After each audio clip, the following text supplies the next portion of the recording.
Assalamualaikum warahmatullahi wabarakatuh. Segala puji bagi Allah Subhanahu wa taala, salawat dan salam kepada junjungan baginda Nabi Muhammad SAW.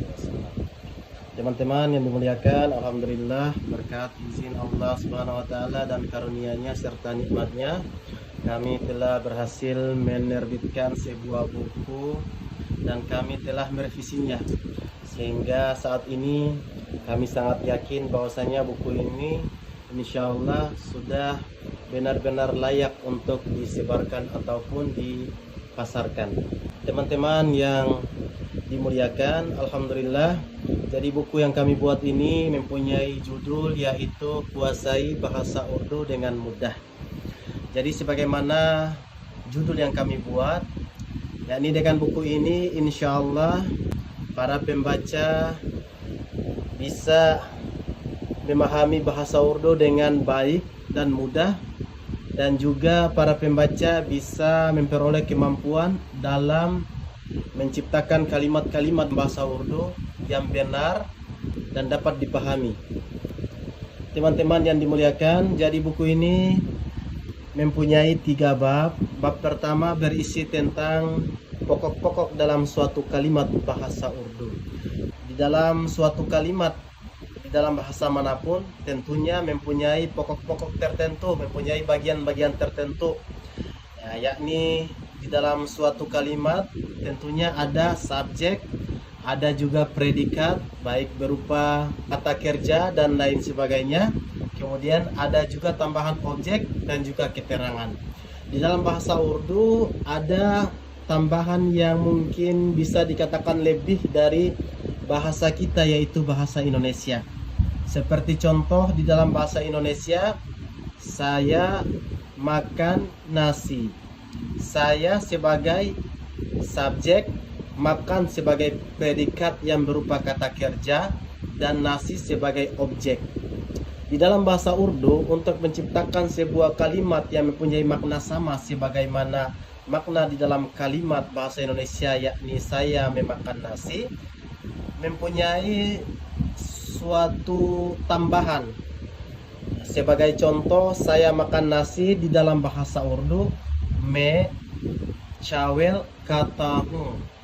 Saya memakan nasi, me sebagai subjek yang berarti saya laki-laki, cawel yakni objek yang berarti nasi, dan kata artinya kata kerja yang berarti makan, dan hu suatu tambahan. Hu di dalam bahasa Inggris seperti namanya to be, yakni sebagai suatu pelengkap di dalam sebuah kalimat.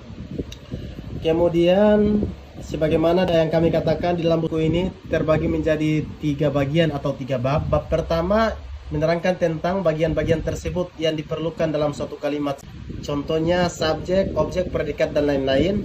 Adapun di bab kedua kami membuat penjelasan mengenai cara menyusun suatu kalimat yang baik dan benar di dalam bahasa Urdu. Sebagai contoh, saya memakan ikan di dalam bahasa Indonesia, susunannya subjek, kata kerja, lalu objek. Subjek di awal, kata kerja di tengah, dan objek berada di urutan ketiga atau di paling akhir. Sedangkan di dalam bahasa Urdu, susunannya berbeda dengan susunan bahasa Indonesia. Sebagai contoh, saya memakan ikan. Di dalam bahasa Urdu, susunannya adalah saya ikan memakan.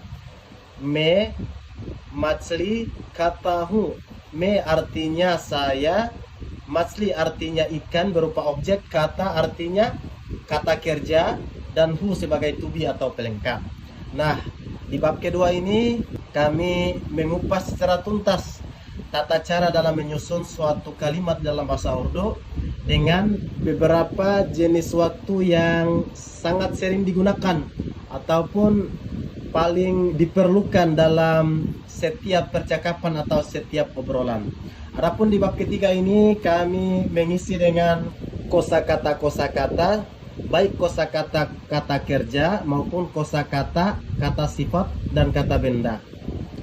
Nah, sebagaimana dalam suatu bahasa yang kita perlukan adalah kita harus mempunyai bekal, yaitu berupa hafalan mufrodat ataupun kosakata-kosakata. Yang kedua, kita mengetahui rumus dalam menyusun suatu kalimat menjadi suatu kalimat yang benar. Dan yang ketiga, kita mengetahui kaidah-kaidah ataupun rumus-rumus di dalam suatu bahasa tertentu. Oke teman-teman, setiap pembelian buku ini kami berikan juga selembar yang berisi istilah-istilah yang digunakan di dalam buku ini.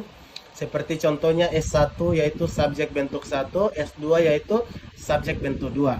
Adapun huruf O berupa objek, nah ini keterangan semua ini. Ini adalah istilah-istilah yang akan digunakan di dalam buku ini.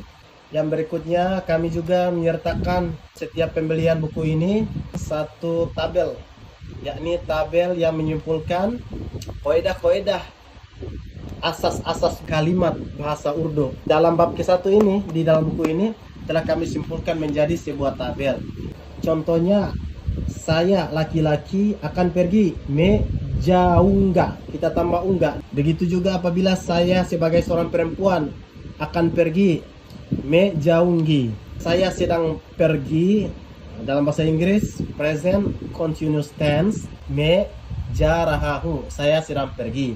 Kalau saya sebagai seorang perempuan, me jarehihu. Kalau saya telah pergi, dia berubah me geahu.